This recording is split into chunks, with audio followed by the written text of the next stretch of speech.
दंडवत प्रणाम. मी भाग्यश्री महानुभाव. आज आपण एक अत्यंत महत्त्वाचा आणि प्रेरणादायी विषय जाणून घेणार आहोत.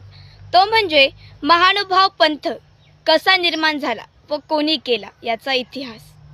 हा फक्त एका पंथाचा इतिहास नाही, तर तो आहे सत्य, भक्ती आणि समाज परिवर्तनाचा एक महान प्रवास. 12व्या-13व्या शतकात समाजात अंधश्रद्धा, कर्मकांड, जातीभेद आणि बाह्य आडंबर मोठ्या प्रमाणावर वाढले होते. धर्माचा खरा अर्थ लोक विसरले होते. लोकांना वाटत होतं की मोठमोठे यज्ञ, पूजा आणि कर्मकांड केल्याशिवाय मोक्ष मिळणार नाही. पण ह्यामध्ये भक्ती, सत्य आणि शुद्ध आचरण याचा अभाव होता. अशा परिस्थितीत समाजाला एक नवीन, सोप्या आणि खऱ्या मार्गाची गरज होती. भाद्रपद शुद्ध द्वितीया शके 1994 या काळात अवतार झाला. सर्वज्ञ श्री चक्रधर स्वामींचा जन्म गुजरात येथे झाला. सर्वज्ञ श्री चक्रधर स्वामी संपूर्ण भारतभर भ्रमण करत लोकांना उपदेश देऊ लागले. सर्वज्ञ श्री चक्रधर स्वामींनी सांगितलं की धर्म म्हणजे फक्त कर्मकांड नाही, तर ती आहे परमेश्वर भक्ती आणि शुद्ध जीवन. महानुभाव पंथ हा एक दिवसात निर्माण झाला नाही, तो हळूहळू श्री चक्रधर स्वामींच्या उपदेशातून तयार झाला.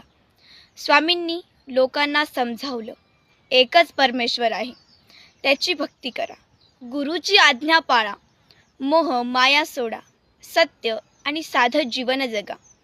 लोकांना हा मार्ग सोपा आणि खरा वाटू लागला आणि हळूहळू त्यांच्या आजूबाजूला अनुयायांचा समूह तयार झाला. याच समूहातून महानुभाव पंथाचा जन्म झाला. आपल्या महानुभाव तत्वज्ञानात पंचकृष्ण ही संकल्पना महत्त्वाची आहे. 5 परमेश्वर अवतार आहे: श्रीकृष्ण महाराज, श्री दत्तात्रय प्रभू, श्री चक्रपाणी महाराज, श्री गोविंद प्रभू आणि सर्वज्ञ श्री चक्रधर स्वामी. या पंचकृष्णांनी वेगवेगळ्या काळात धर्माचा मार्ग दाखवला. श्री चक्रधर स्वामींनी ह्या परंपरेला पुढे नेऊन महानुभाव पंथाला स्पष्ट स्वरूप दिले. महानुभाव पंथाचा समाजावर खूप मोठा परिणाम झाला. स्वामींनी जातीभेदाला विरोध केला, सर्वांना समानतेने वागवलं, स्त्री पुरुषांना समान अधिकार दिले, साधं आणि नैतिक जीवन शिकवलं.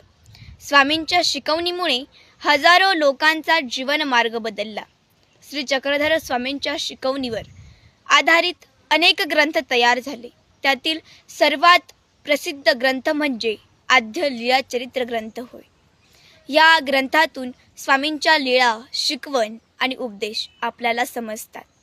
आजही महानुभाव पंथाचे अनुयायी त्याच तत्वानुसार जीवन जगण्याचा प्रयत्न करतात.